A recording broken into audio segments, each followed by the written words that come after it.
हम इसलिए बात कह रहे हैं कि मन का सैलानी पना खत्म हो जाएगा तो मन फिर कहाँ जाएगा? मन भगवान के नाम में, भगवान के रूप में, भगवान की लीला में, भगवान के धाम में जाएगा। फिर तो जीवन ही अलौकिक हो जाएगा। देखो, हम लोग जो संसार के विषयी जीव हैं, हम लोगों का खाना, सोना, पीना, हंसना, देखना, सुनना, बोलना अलग। वो सेवानिवृत्त हुए तो हमारे पास प्रस्ताव आया कि आप शुक्ल जी निवृत्त हो गए, अच्छे विद्वान की आवश्यकता है, कवर्गीय बड़ा विद्यालय है, आप तत्काल नियुक्ति हो जाएगी, काशी के लोग आएंगे, एक मौखिक परीक्षा होगी और विद्यालय संस्तुति करेगा। रंग मंदिर वाले स्वामी जी भी आपके नाम से संस्तुति कर देंगे, श्री बालक स्वामी जी, और आप तो सबके प्रिय हैं, तो आपका तत्काल वहां विभागाध्यक्ष, साहित्य विभागाध्यक्ष के पद पर आपका चयन हो जाएगा। और शुरुआत में 70,000 रुपये महीना मिलेगा। तब हम पढ़ते थे, विद्यार्थी थे, साधु नहीं बने थे। और नौकरी लगने के लिए लोग पैसा लेकर डोलते हैं कि कुछ रिश्वत देनी पड़े तो हम किसी को कुछ पैसा दे दें और नौकरी लग जाए। अब उस समय में इतना पैसा था, अब तो और ज्यादा होगा। बोले बाबा क्या है, प्रेम से वृंदावन वास हो जाएगा, पढ़ना पढ़ाना। संसार में आपको नहीं जाना तो क्या, तमाम साधु लोग भी तो पढ़ाते ही हैं। तो हमने गुरु जी से कहा, चतुर्वेदी जी से, प्रधानाचार्य जी से, उनका गुरु जी आप क्षमा करें, 70,000 की बात आप करें, 70 लाख 70 करोड़ कोई देना चाहे कि हम महीने का 70 लाख देंगे, 70 करोड़ देंगे, तो भी मन में यह प्रवृत्ति ही नहीं कि हम नौकरी करेंगे। तो बोले तो तू कहा करेगो, पंडिताई करेगो का? मैंने कि हम पंडिताई पढ़े जरूर हैं, कर्मकांड पढ़े हैं, हमने पढ़े भी हैं, पढ़ाए भी हैं, वेद भी पढ़ा और विद्यार्थियों को पढ़ाया भी, ग्रह शांति वगैरह भी पढ़ाई है, जिसमें प्रायः कर्मकांड का सब भाग आ जाता है। भले किसी का ब्याह ठीक से न देखा हो, पर विवाह पद्धति भी पढ़ाई है। तो जो कोई विद्यार्थी पढ़ने आते थे, पहले कहीं जाते थे तो पढ़ते पढ़ाते ही तो थे, और क्या करते थे। तो हमने कहा हम पंडिताई पुरोहिताई हमको करनी नहीं, नौकरी हमें करनी नहीं, व्यापार हम कर नहीं सकते, फिर तू कहा करेगो? तो हमने कहा गुरुजी बाबा बनेंगे। बोलो भक्त वत्सल भगवान की। बाबरे कहीं के बाबा बनेगा क्या? वो बाबा बन के क्या होगा? कि कछु होए ना होए, हमारी प्रवृत्ति संसार में जाने की नहीं। हम अपने को सोचते कि हमारे घर पे खेती, हम खेती क्यों नहीं कर सकते? आदमी तो करते खेती, नौकरी तो मिल ही रही थी, नौकरी भी कर सकते हैं।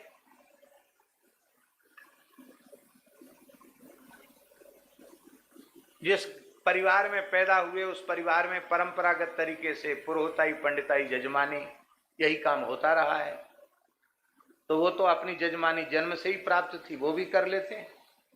तमाम पंडितों का गुजारा गृहस्थ आश्रम बढ़िया से चला, हमारा भी चलता। पर हमने यह समझा ही नहीं कि हम संसार के लायक हैं। भले ही भगवान का भजन जैसे ईमानदारी से करना चाहिए था, वैसा भजन हमसे अब तक नहीं बना। आगे बन जाए तो हरि गुरु संतों की कृपा है, भजन हमसे बनता नहीं। लेकिन सच्ची बात यह है कि हमारे मन ने यह स्वीकार कर लिया कि हम संसार के लायक नहीं है, इसलिए संसार में जाने से बच गए। इसलिए जब तक संसार के लायक बने रहोगे, तब तक संसार तुम्हें छोड़ने वाला नहीं है। संसार के लिए नालायक सिद्ध हो जाओ, फिर लोग आपको बाल भोग राजभोग की भी पूछना बंद कर देंगे। और नहीं तो यहां से जाने के बाद प्रयोग कर लेना अपने घरों में जाके। मदन लाल जी, जो कुछ काम कर रहे हो ना, घर का व्यवहार सब छोड़ दो एकदम, तो थोड़े दिनों बाद घर के लोग कहेंगे कि अब तो ऋषिकेश चले जाओ।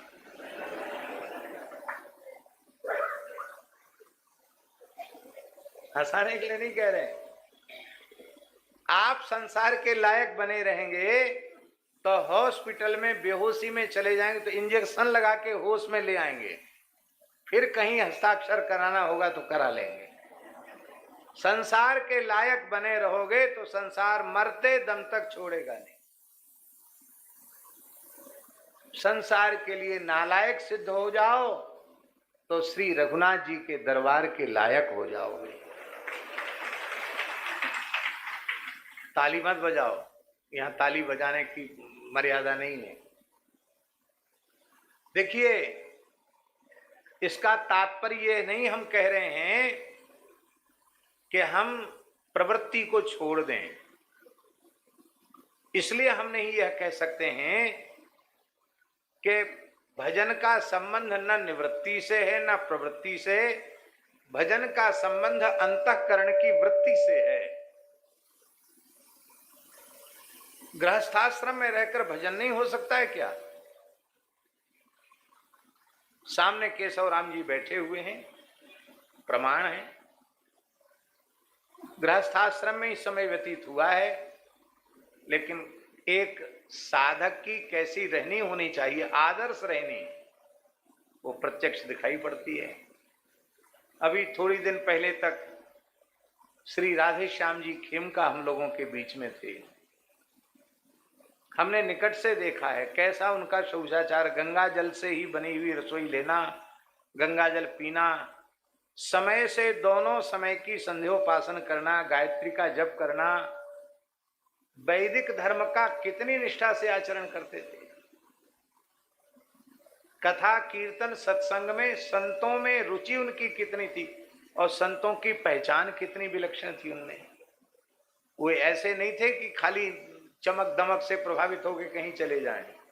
जहां कुछ दिखाई पड़ता था वहां वो अपने आप पहुंचते थे, संतों के पास जाकर बैठते थे।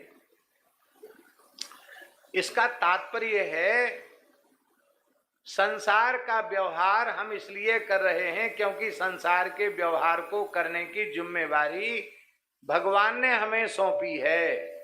वस्तुतः हम इसके लायक नहीं हैं, हमसे कान पकड़ के ये करवाया जा रहा है, हम इसके लायक नहीं हैं। हे नाथ, हम तो केवल आपके ही लायक हैं, आपके ही लायक थे, आपके ही लायक हैं और आपके ही लायक रहेंगे। हमारे जैसे धूर्त का, अपराधी का, अवगुणों के भंडार का आपके चरणों को छोड़कर और कहीं गुजारा हो ही नहीं सकता है। हमारा निर्वाह तो केवल आपके चरणों में हो सकता है। इसलिए हे नाथ, हम केवल आपके लायक हैं, आपके योग्य हैं। ये बात भीतर से समझ में आ जाए तो गृहस्थ आश्रम की प्रवृत्ति बंधन कारक नहीं है। वो जैसे यंत्र से क्रिया होती है ऐसे ही शरीर से व्यवहार की क्रिया हो जाएगी, पर असंगता ज्यों की त्यों बनी रहेगी। ध्यान में आई बात? जब हम अपने आप को भगवान के ही लायक समझेंगे तो हमारी असंगता प्रभावित नहीं होगी, असंगता ज्यों की त्यों बनी रहेगी, हमारी असंगता कम नहीं होगी। दुख का मूल ही असंगता का अभाव।